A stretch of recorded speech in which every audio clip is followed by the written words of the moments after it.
Hello, good evening. This is Archana Jog, and we will be talking about how do we go about designing professional resume today, because it is one of the most important documents in our lives, definitely, because that's when we start talking about our career. That's when we start thinking about our career. So that's how we will be starting with our half an hour session today. And of course, we will know a few tips and tricks, and we will explore a lot of tips and tricks more with your experience as well. How do we go about really working on our resume? So, what is a resume? Resume is not just a document which tells you a story, but resume is something that is going to sell your skills. When I've written that it's a chance to sell, it does not mean that you're going to sell yourself, or it's not going to in a negative way. But what it means is basically selling your skills, and that exactly is what your resume should do. It should sell your skills. It should sell your achievements. It should sell what you're doing and what you have been doing in life. So, what are we going to talk about in this particular session today? It's not only that we're going to talk about how to design resume, because it will not be complete unless we have something to connect with it as to how do we go about applying to jobs and how do we format the resume. So let's start with basically the difference between three words that are typical cliche words that we always talk about. They are resume, CV, that's curriculum vitae, and biodata. So is there a difference between these three words? Yes, slightly. Though resume is the most common word that we all use, there is a slight difference between these three words. Resume basically means that you are experienced, you have gained experience over time, and you are kind of summarizing your work experience and putting across what exactly is that you've been doing and what are your skills. Whereas curriculum vitae, the word basically means that story of your life. When you say story of your life, it means you have to include a lot more than just your skills and just your work experience. You will have to definitely keep in mind as to what is it that has made you the person that you are today. Your hobbies, your interests, a lot of training, the certifications that you have probably done. And so curriculum vitae includes a lot more than just professional experience. And biodata is again a similar document, but biodata will include more of biological data, where in a few jobs where it matters that you need to know about your height, you need to also know about a lot of times your hair color, your eye color, your vital statistics, etc. There are a lot of jobs wherein your physical or your biological data is also equally important, and that's when you decide to design a biodata. So today we will be talking about something called a CV or a resume.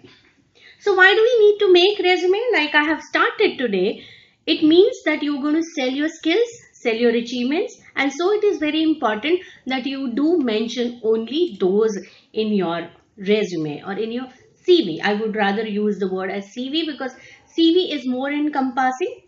CV is something that would also be built for a fresher and as well as for a professional. So why do we even build a CV? Because we want to start our job application process. You want to first of all think about what is the job that you're looking for. What exactly is the posting? What exactly is the description of the job and the specification of a job that you're looking for, so that you would be able to include that in your CV. If they're looking for a specific skill, you must list it on your CV. Because I'll tell you a simple thing. The first that they would be looking at in a CV would probably be a word search. That are you looking at a specific skill, and does this particular resume have that specific skill? So that's how the job postings would be worked. That's how your resume would come up in a job advertisement as a matching resume. Because most of the times these websites that we're putting on our CV are usually are looking at words, are looking at matching words. So there is basically a word search attached to it. Apart from the job description, you must know what the organization is about. If you're applying to a specific company, you must know what that organization is about and consider that while building your CV as well. Write a resume, not only resume, but when you're sending that resume, when you're sending the CV, it's most important that you do mention something about yourself on the cover letter. Now, gone are those days when we, handing over our hard copy resumes to companies. I remember, people used to actually print bunch of resume, would go around places and would, drop in resumes from this company to that company. But today we have email and we just send emails, attach our resume to an email and send it. But why would one open my email? Why would one want to, after opening the email, open my attachment, which is my CV? And that's why I need to have that cover letter in my CV. It's very, very important. So finding the job advertisement, research the job thoroughly, learn the description of the job completely, use the words that they are looking for, understand very, very carefully as to what are they looking for. Do I have those skills? If I don't have those skills, how can I bridge that particular gap, if there is any? And then understand the organization that you're going to, and then of course a cover letter, because a cover letter is something that is going to take them to opening the attachment. That is where probably you are going to set yourself apart from a lot of attachment CVs that they are getting. So this is a kind of sample cover letter that we have online. However, of course, it's too small on a size. We would, we would have a bigger version of it to show you. What do you write basically on a cover letter? Let's talk about it. What would you write that they would go to open your CV? Of course, you would have to start with a very formal greeting. That would be dear so and so, sir or madam. Well, that's not really positive. So if you can find out who is that person that you're sending your CV to, the name of the person, and if you could address that person with the name, dear Mr. So and so or dear Miss so and so. In an email, you would not need to write a subject line because there is always a subject line. So in the subject line of the email, you would need to write resume attached or resume dash your name dash the position that is involved. And if you have a reference to refer to as to where did you get to know about the position from, dash reference and write the person's name or the source's name. If you are printing it, then you will need to have the same thing on the paper as a subject line after the greetings, and then goes on your letter, wherein you introduce yourself with your name, with your last qualification. Then that is what you start with. The next paragraph would include your a kind of a summary or a 2-3 line summary about your overall career, as to what have you done in your jobs, where have you been, how many years is total experience you've had. Out of that, how much has been a focused experience of the latest career that you are at, and how did you start with the career. So that would be your second paragraph. The third paragraph would go like, why would you be the right person for the job that you are applying for. So there you must write your skills. There you must write about your strengths. So this is how your, and also of course the relevance that you have been in that kind of a job for such a long time, and that's why you seem to be the right candidate for this particular job. And then of course the closing, that anticipating a meeting or would be requesting you to have a meeting with me, and your contact details. When you finish the email and when you say best regards or regards and write your name, it's most important that you do mention your email, your mobile number there. Email ID not required, because email ID, if you're sending it through the email, you would have that email ID wherein they can reply. However, if you're sending it by hand, by a printed copy, it's good to mention your mobile number as well as your email ID so that they can get in touch with you. Now, here, something comes to my mind is what kind of an email ID have you created? A lot of us, when we are younger or when we create our first email IDs, we have those wacky email IDs, and we should avoid that obviously when we start applying for the jobs. And that's a part of our digital personality that we are trying to build. So, remember to have your email ID as formal ID. A lot of us might not get our first name, last name, or first name and something to do with your name at a common ID. Yet you should add something wherein you have your first and the last name in the email ID, which is very important, which looks formal, which looks neat. So that's how we start with the cover letter. So what is this job application letter overall? The job application overall, a process, is basically a self-actualization process. Why? Because we understand ourselves. It's very important that when we start thinking about a job, you must take an inventory of your own characteristics, of your own strengths. What is my education? If my education is a little different from what I am looking for in a job, why is it different and why am I looking for a different job? How does my education support the career that I have spent time in, or how does it support the job that I am looking for? Most importantly, experience. What has been my experience? Feel good that you have spent some time in your career. Feel good that you are getting ready for your career. I've had internships. How many of them were paid? How many of them were unpaid? And how have they added to my skills, to my experiences? Your achievements, your accomplishments. All this is something that we keep thinking about, and definitely it motivates us. So it's very important that we create our own personal profile while we are looking for a job. And we go through this self-actualization process and not just create a resume document haphazardly or not just write a cover letter with something that we don't believe ourselves. So it's most important that we start believing in ourselves. We start feeling good about our own education, background, skills, achievements so that it reflects in our CVs. So what goes in a CV typically? Your personal details, wherein you will have your name, your address, your contact information. You will also then have your education along with grade and percentage. We will be discussing this more at length in the course of our session today. Whatever trainings that you may have attended and the certifications that you may have acquired.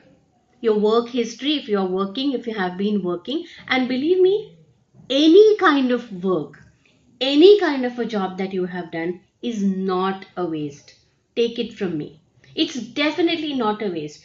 A lot of people, a lot of freshers especially come and ask me that, I have worked in my father's shop or I have worked in my friend's, service station or that kind of a job. Is that okay if I mention that I have just worked with my father's friend's office? That was my summer job and I did not really get paid for that job. Should I mention that or not? And I always go ahead and tell them that yes, you must.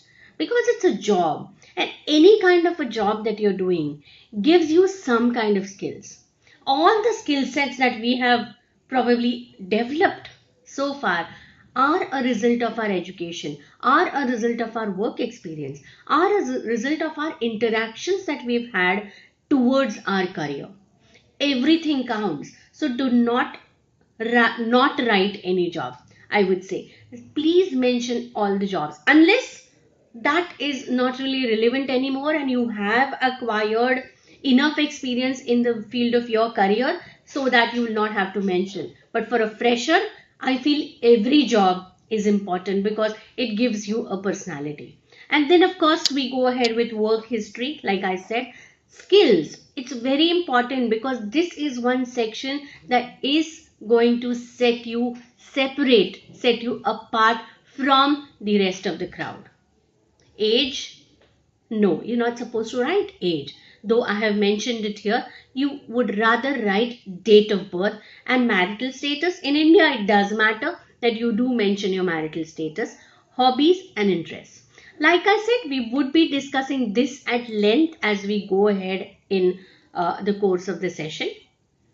So overall, the CV, like I said, should be relevant. You must read your job descriptions and your company descriptions and mention those keywords that they might be looking for in a job. So it should be relevant. It should sell your achievements. It show off your achievements, your skills.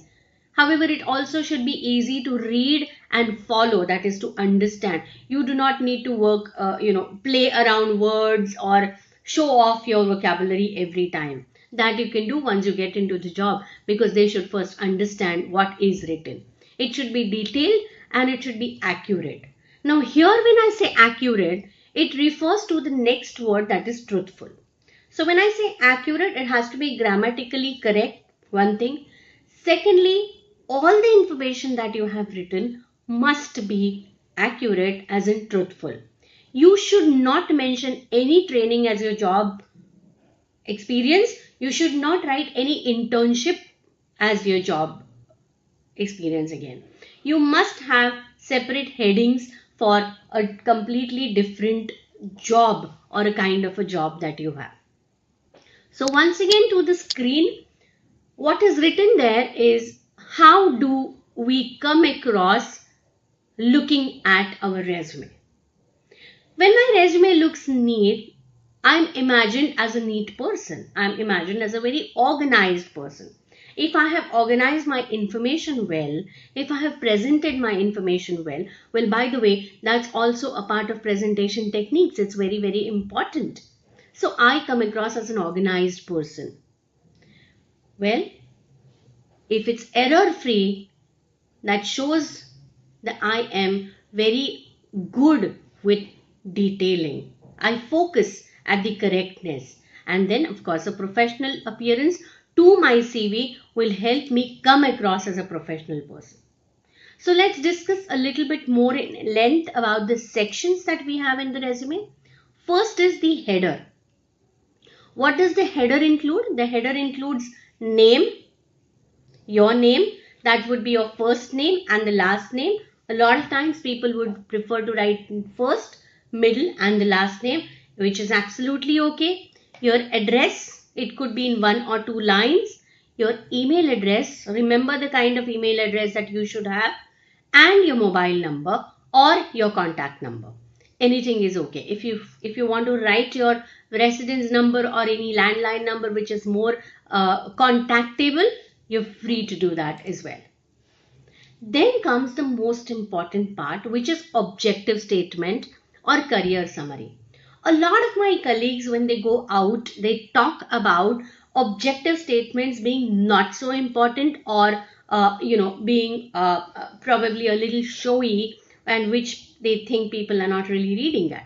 But I feel it's very important to design or create an objective statement more from the reader's point of view, no from the writer's point of view. You must realize what is it that you're looking for. And when you're trying to formulate an objective statement, you get a lot clarity in your own mind as to what are you applying for, why are you applying for that, and where do you want to go along with it. So that's what communicates your purpose of the position that you're looking for. A few examples that are written also on the screen here. Looking for a rewarding opportunity where I can use my skills and knowledge for organizational and personal growth. Seeking an organization where I can use my experience and education to help the company meet and surpass its goal. Well, of course, they do sound very impressive. A few of them probably sound a little too impressive, and you're not sure whether you really want to use that because I don't understand. So it's best not to copy it. Just read a few examples, and create or formulate your own objective statement. Be sure that your grammar is correct. The next section is education. Education is important. Usually we write it in reverse chronological order. That means the last degree is listed first and then you go back. Depending upon what level of your education you are, you must decide to how much behind you want to go. If you already have done your PG or couple of post-graduation diplomas, courses, masters, etc., and if you already have 4 to 5 years experience, you can skip your 10th standard or directly start from 10 plus 2 standard. However, people don't want to skip it, but you can do that because then it would be too long a list that you're writing. So what do you write on the education? The name of the degree, extremely clear. What is the name? Always write it in full form. The institute, again in full form. What institute? Which board did you pass it from? Which board or university? And also state if you need to write. Year of passing and your grade, your GPA or percentage. Remember to go in reverse chronological order, that the last degree remains first. If you're waiting for a result, you must still mention that qualification here, and you can write awaiting results or pursuing if you're still pursuing a particular degree. So it's absolutely okay to write those degrees which you're still pursuing. Then there would be some optional sections which you could list on your CV, something like industrial visits. Not all the courses may have industrial visits, or a few courses may have really impressive industrial visits. You might have gone to a really good, well-known organization and you might have learned a lot out there. You might have got to see a very nice production floor and learned about quality, learned about certifications, learned about the overall process, etc. So it's worth mentioning those kind of industrial visits. And computer proficiency. If you have anything specific like a particular industry specific software or application that you will be able to, or you should be mentioning it on the computer proficiency, under the computer proficiency section. Then comes your work experience. Again, work experience must be written in reverse chronological order. Always the last job or the current job must be written first. Whether it's a full-time job or a part-time job, it should be mentioned for sure. And what all should be written? Basically, it should have all the details like job title. What is the duration of your job? Dates of the employment, name of the company, and if you have to write city and state, please do so, because one organization may have many branches. And of course, job responsibilities. Now, while listing the job responsibilities, it's very important that you write it in bullet points.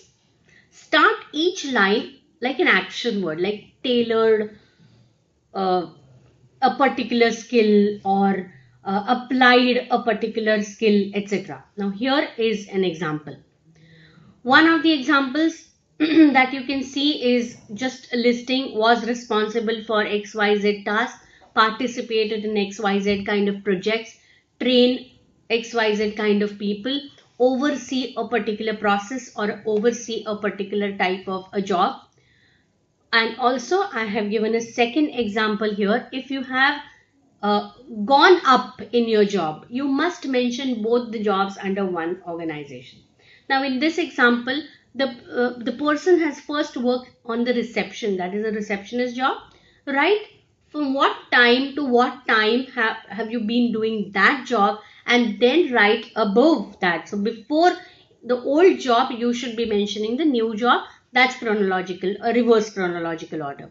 So what is the position now, and since when are you having that position? So it's very important that you do mention all your jobs, like I'm saying. However, after a certain period of time and after a certain time in the career, especially the focused career, say suppose 5 years or 6 years of work experience, if your first job is not or was not very relevant, you should not mention it in so many details. Only those jobs which are focused or relevant to the current job that you're applying to should be mentioned in so many details. Rest of the jobs could be just mentioned as your position, duration, and the name of the company. Then comes the most differentiating section that you should have on your skill or on your resume, and that is skill.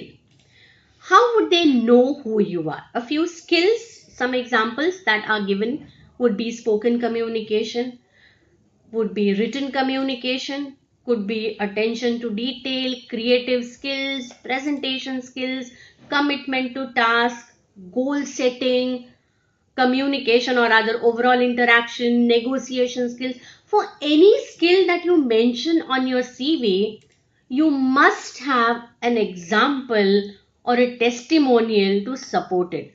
That if I call myself a decision maker or if I call myself a creative person, I must have an example that how have I been creative in the past, or how have I been uh, good at taking decisions in the past. How will I prove? It's only through examples. If I say that I handle stress very well, and if I'm a fresher, how would I be able to prove that I actually have been doing that? It's very important that I actually give an example of my project at my college, or while I'm handling especially some kind of a festival if I'm attached to it. All those examples, especially for a fresher, are very important to write, to mention in the skill list, but do mention those skills. It's important. Now, how do we find what my skills are? A lot of times we are a little confused whether or not is this my skill, and how do I prove it? How do I support that it is my skill? In that case, you will have to keep in mind, you have to think about, people would tell you that you have to run a SWOT analysis, etc. But how am I supposed to run a SWOT analysis if I don't understand what my strengths are, and how do I know what my skills are? Simple trick here, if I may want to call it, is think about the hobbies. What have been my hobbies? I spend a lot of time in my younger days while pursuing my hobby. So what has been my hobby? Okay, this has been my hobby. That means I'm doing that good because I've been doing it so many times. Suppose cooking is my hobby. That means I've been cooking number of times because I like it. So while I'm cooking, I am definitely developing certain skills, or otherwise because I do have certain skills, I'm good at cooking.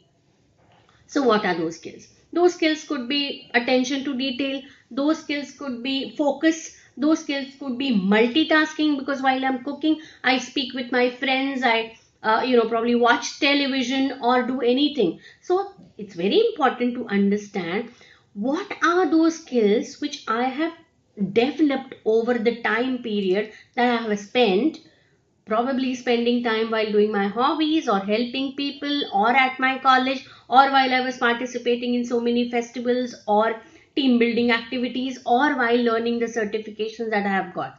So those extracurricular activities which you would be mentioning next on your CV are very important, because what would you mention as extracurricular activities? All those things that you have done, like sports, training programs, excursion, camps, skill building events, competitions that you have participated in, and you have got a certificate to support it.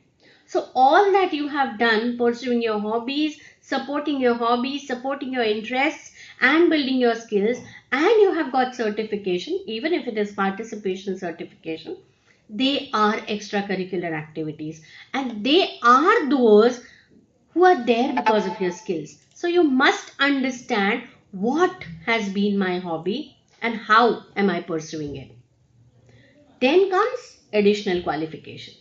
It is very important that you think about all the certifications and training programs that you have done, which have built qualifications to you, which are not diplomas, which are not degrees, which probably are also not something that are really a very relevant part of my career. Yet I have got something which would add a flair to my career. It could be typing, for that matter. It could be Microsoft Office. It could be Excel, it could be any kind of an application or a software that I have learned, which has added to my performance certification, which has added to my effectiveness to be what I am being. So please mention all those additional qualifications or additional certifications on your CV, and mention hobbies.